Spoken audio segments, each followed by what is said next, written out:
Welcome to Hannity. This is a Fox News alert. This may be one of the most important monologues I will ever give on this show. Tonight we have a major crisis in this country. Does America have equal justice under the law? It appears tonight the answer is no, because from everything we now know, there's one justice system for the Clintons, the left, liberals, and all their cronies, and another one for everyone else in America.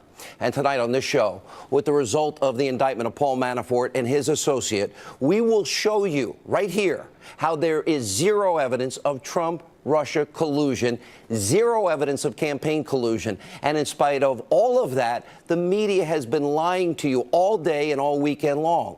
What we have is incontrovertible evidence. We will lay it all out tonight. That Hillary Clinton, Bill Clinton, and others sold out America's national security interests, yet only now in the last 2 weeks are we beginning the process of investigating.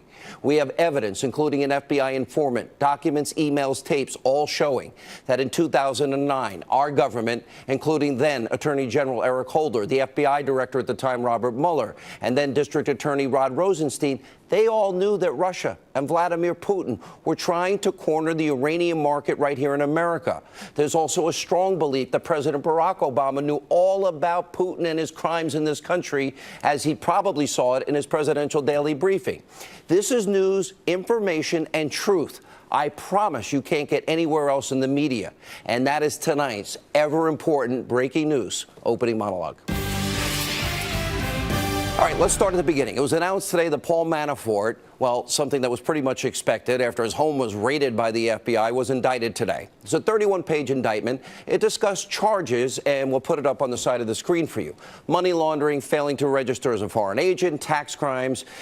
But interestingly, because this is the special counsel that was supposed to investigate Trump-Russia collusion, this indictment has nothing, let me repeat, nothing to do with Trump-Russia collusion. Zip, zero, nada. The most spectacular finding within the Manafort indictment is this. In regards to the financial issues, the last year of any financial transaction was 2014. The years they were looking at was between 2008 and 2014. And as far as we know, Trump wasn't even thinking of running for president in 2014. So in other words, nothing of the Paul Manafort indictment had anything to do with the Trump campaign or Donald Trump. Is this all Mueller has? Because if it is, it's pathetic. Another day, another example, after a year of speculation, no evidence of any collusion between President Trump and Russia. Now, you've heard the saying, we've all heard it, you can indict a ham sandwich. Well, grand juries are convened. Guess what? In case you don't know, only the prosecution gets to present evidence. The defense gets zero opportunity whatsoever to present their case. The legal standard before a grand jury is much lower. They must be convinced probable cause. Okay, but in a court of law, the criminal standard is a jury of your peers beyond a reasonable doubt, a massive distinction. And it's important to point out that this grand jury was impaneled in Washington, D.C. Let's see, one of the most liberal cities in America, where over 90% of the people there voted for Hillary Clinton.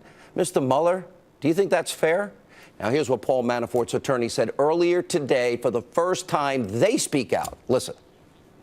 That President Donald Trump was correct.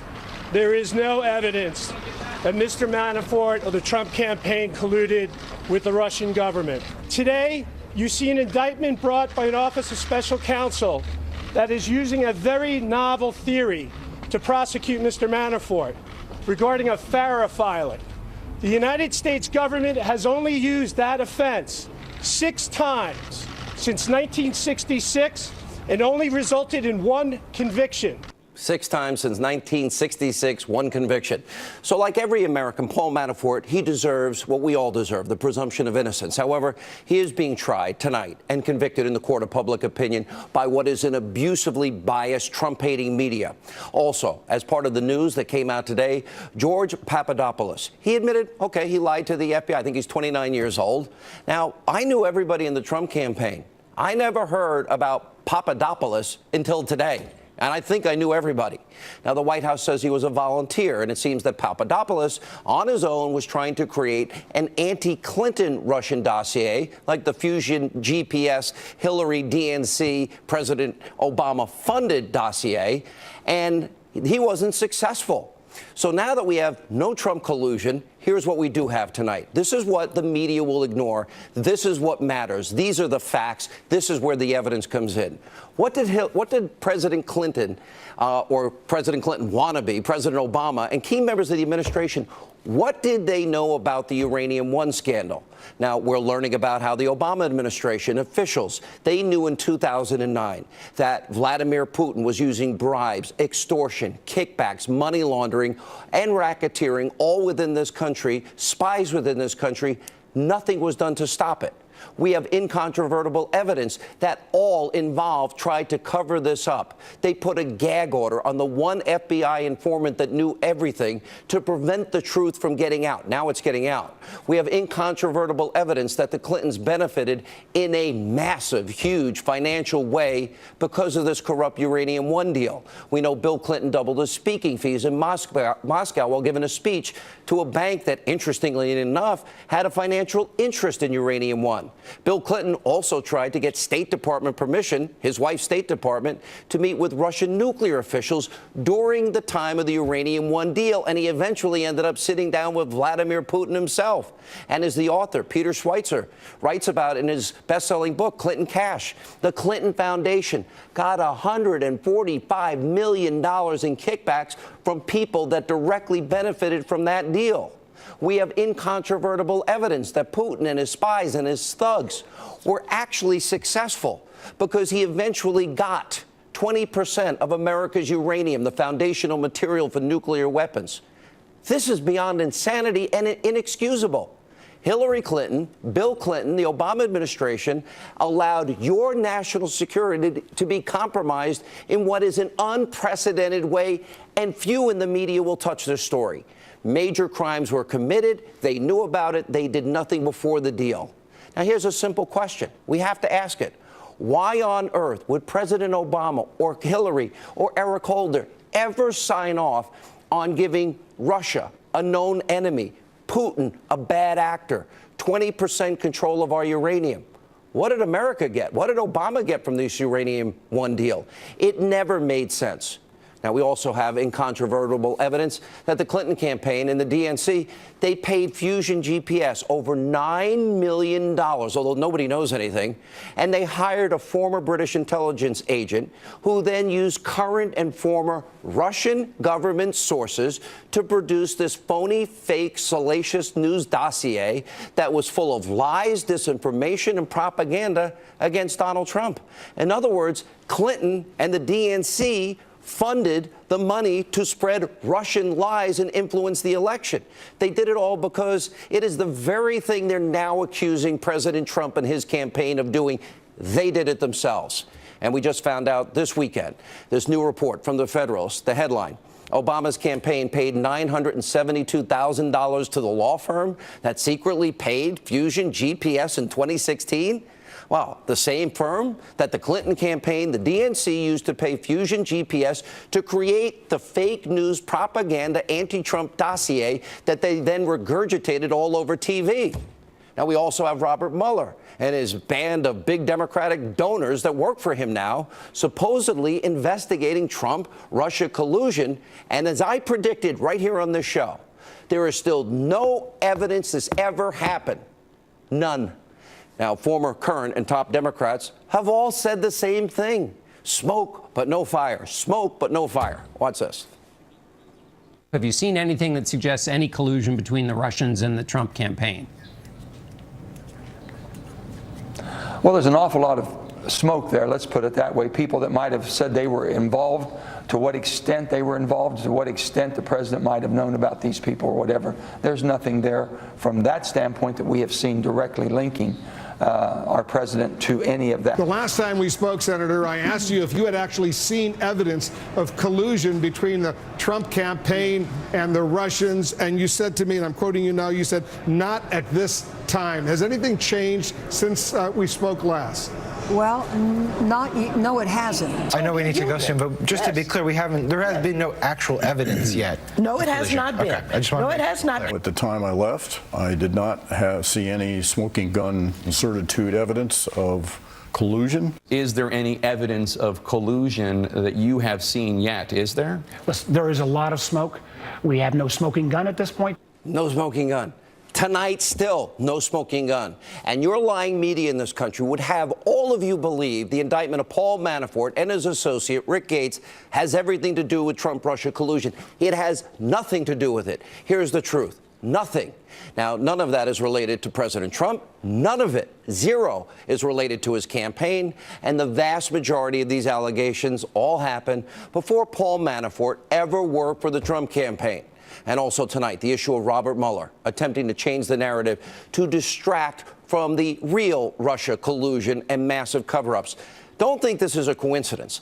Last week, right here on this program, we had stunning revelation after revelation, day after day, about Hillary Clinton, Uranium One, the fake news dossier, and that special counsel Mueller is clearly complicit in the Uranium One scandal. Remember, he was the FBI director, the FBI informant, had all the evidence of bribes and kickbacks and money laundering, and he did nothing. So now they need to change the narrative after a very bad week and distract the country from their evidence and their involvement in possible collusion. And by the way, Mr. Mueller, who leaked the indictments to fake news CNN? Was it you? Now, I can confirm exclusively here tonight on Hannity, Friday night, all day Saturday, Manafort's team did not know this was coming. So somebody disclosed this information. That is a crime, Mr. Mueller. You should know this. And by the way, anybody from the grand jury, it's a simple crime. Who did it? Did anyone, Mr. Mueller, in your office do it? Now, while liberals in the media are hysterical, absolutely beside themselves with giddiness, thinking this is the big smoking gun about Paul Manafort, there's another major shoe dropping in these major Democratic scandals. Now, we first reported on Tony Podesta over a week ago on October the 24th. He's the brother of Clinton's former campaign manager, John Podesta. And according to Politico, Tony Podesta is now stepping down from his lobbying group because he is being investigated by the special counsel.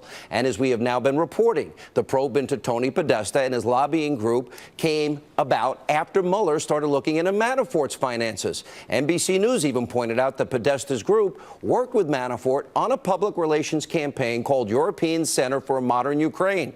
And NBC News even adds that Mueller could be looking into whether Podesta and his company violated what's known as FARA, the Foreign Agents Registration Act. And Politico is reporting that both Tony and, John Podesta, Hillary's campaign manager, and even Sid Vicious Blumenthal, they were all conveniently together this weekend at Hillary Clinton's birthday party in Washington. Wonder what everybody talked about. And after new revelations that the Clinton campaign and the DNC paid almost $10 million to help spread Russia anti-Trump lies and propaganda, well, now even Senator Susan Collins is saying that John Podesta and disgraced former DNC chair Debbie Wasserman Schultz, they need to retestify before Congress about the phony Clinton Russian lying dossier that was meant to influence the American people on the eve of an election. Watch this. They absolutely need to be recalled. It's difficult to imagine that a campaign chairman, that the head of the DNC would not know of an expenditure of this magnitude and significance, but perhaps there's something more going on here. But certainly it's worth additional questioning of those two witnesses. You need to know there is no chance that over $10 million goes out the door to pay for this lying dossier.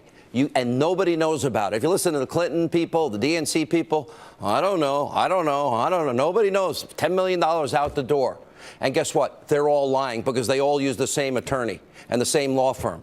Take a look how Congressman and former prosecutor Trey Gowdy is now properly interpreting what Clinton and the DNC and now Obama did in paying for this dossier. This is interesting. I'm not an election law expert, Chris, but the good news is you don't have to be to understand the absurdity of believing that you can launder all of your campaign money by just hiring a law firm. I mean, imagine if you and I were running for Congress and we just hired a law firm and said, hey, you go do all the oppo, you go buy all the television, you go buy all the bumper stickers, you go hire all the experts, and we're going to launder all of this through a law firm. I can't think of anything that defeats the purpose of transparency laws more than that. that. This is not hyperbole. I am not overstating the case. We are at a major crisis point in America tonight. Do we have equal justice under the law in this country today? If you or I, if anybody in this room with me now or watching TV with you, if we ever did anything close to what the Clintons, the DNC, and others did, we would be rotting in a jail cell tonight, hoping our friends would send us a cake that had a file. The only difference between Trump-Russia collusion is that we have the evidence, and after a year of black helicopter conspiracy theories, they have none. And just like we have the evidence when it comes to Clinton and her email server scandal, why hasn't she been charged? Fox News legal analyst Greg Jarrett, who will join us tonight, has helped us put together a list of all the laws broken in all of these scandals. Take a look at the side of your screen. These are the laws that were potentially broken, all by the Clinton campaign and the DNC in the fake news dossier scandal. Of course, they use Russian sources bought and paid for by Hillary, the DNC, and Obama to smear Trump and influence the election with Russian lies. Then there's the massive Uranium One scandal that Congress rightly is now investigating. We do need a special prosecutor. Finally, you have, look right there, federal statutes involving crimes like bribery and mail fraud and wire fraud and racketeering. And as we've been saying, all of this is beyond serious. It compromised our national security, and people should be put behind bars. There's also the Clinton email server scandal. I haven't forgotten. Truth matters. The law matters. Equal justice matters. Remember, she had secret, top secret, special access program, classified information on a server stored in the bathroom of a mom and pop shop. Her team also deleted over 33,000 subpoenaed emails using bleach bit and acid wash, smashing Blackberries and other devices with a hammer, removing the SIM cards before giving the mobile devices to the FBI. That's called obstruction of justice. That's a felony. And just to recap, since it's so vitally important, probably the biggest scandal of all is Bill and Hillary Clinton selling out America's national security to Putin and the Russians. And guess what? The FBI had the information before they made the deal. And the FBI director's name at that time was Robert Mueller. And Eric Holder was the attorney general at the time who oversaw the FBI. They had to know. And yet a year later, when even though they had evidence of bribery and collusion and money laundering and all these crimes, they ignored the evidence, and Eric Holder and Clinton signed off on the single, beyond the Iranian deal, dumbest national security decision ever. Rod Rosenstein, he oversaw the investigation. Remember, he's the guy that appointed Mueller on a local level while he was serving as a U.S. attorney for Maryland. He appointed Mueller to be the special counsel here. This is beyond incestuous. What about investigating their roles in Russia? Hillary Clinton's State Department, Eric Holder, signed off on the deal a year later, knowing that Putin's, what his intentions were to corner the uranium market. Bill Clinton makes a fortune, doubles his speaking fees, paid with a check from a bank that has a financial interest in Uranium One. He tried to get his wife meetings with Russian nuclear officials for him, but he met with Putin instead. That was in 2009. Then in 2010, Putin gets everything he wants in spite of all the evidence of his spies, his agents committing crimes in this country. And as we mentioned earlier, between Fusion GPS, between Uranium One, we have evidence of real Russian collusion. America tonight is at a crisis point. Will we have equal justice under the law, or will America just be a banana republic, corrupt at its core? That is what is at stake tonight. And that is what the corrupt media will never tell you, because the media is part of the corruption that is the sewer, that is the swamp, that is Washington, D.C. So tonight, America has a choice. We can have equal justice for everyone, or we can live in a country where if you have the right politics, you stand for the right left-wing positions, you can sell out your country and you can get away with it. Guess what? This program is dedicated to the truth. We will get to the bottom of all of this.